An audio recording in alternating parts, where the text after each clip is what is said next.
সোনিয়াকে নিয়ে ভবিষ্যতের স্বপ্ন দেখতে দেখতেই ভাগ্য তার জন্য আরেকটা বিশ্বাসঘাতকতা প্রস্তুত করছিল। বেদ ডোরবেল বাজাতে যাচ্ছিল, ঠিক তখনই সে দেখল দরজাটা একটু খোলা।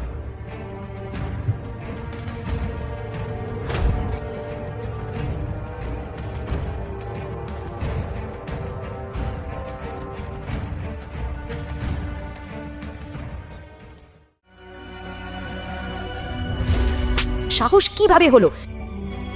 এই 2 পয়সার ফোন এনেছো? আমি তো তোমাকে এমনিতেই ছেড়ে দিতে যাচ্ছিলাম, ভালোই হলো, আজই সব শেষ হয়ে গেল, ভিখারি।